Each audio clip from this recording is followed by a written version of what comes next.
This past weekend, my son and I raced K1 karts in Irvine on Saturday, and then on Sunday we headed over to Sky High Sports in Costa Mesa to spend a couple of hours jumping on floor and ball trampolines.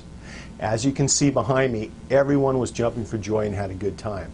Add a bit of trampoline dodgeball and things really started to get exciting. Now, we all had a great time racing and jumping, but the lawyer in me noticed that at both facilities, participants and parents of minors were all required to sign very detailed written waiver and liability releases. Now, the purpose of these documents, the purpose of these releases are to help shield K1 and Sky High from claims and lawsuits brought by people injured while participating in racing and jumping on the trampolines. First, let me point out that everyone I saw was just having a great time at both of these locations. And while I didn't see anyone get injured at K1, I did watch a couple of kids suffer minor sprained ankles and knees at the Sky High Sports facility. No big deal, however. Now, after talking with other parents at both facilities, I was reminded that most people don't read these waivers, nor do they really give a second thought to what they're signing.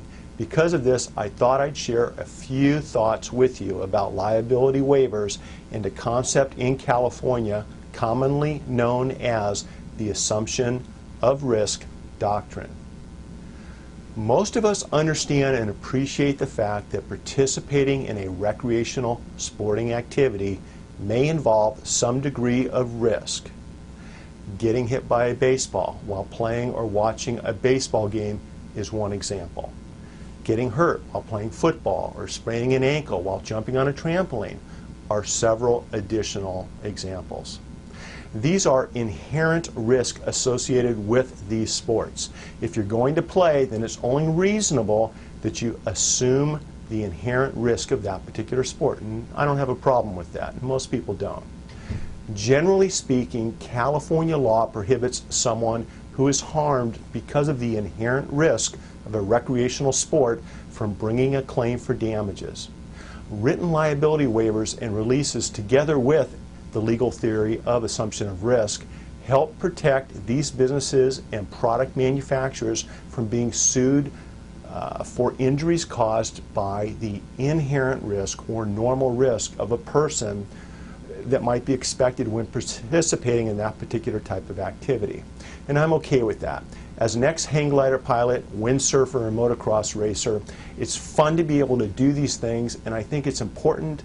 It's an important public policy to allow companies to manufacture products or provide activities that are fun to do, and to do so without having to worry about being sued if someone gets hurt from an inherent risk of that particular activity.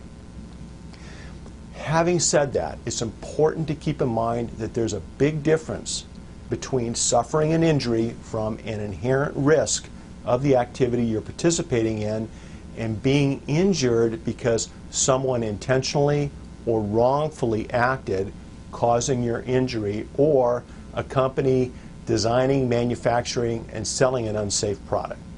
For example, a negligently maintained or improperly tied bungee cord that snaps, causing death, might fall into this exception.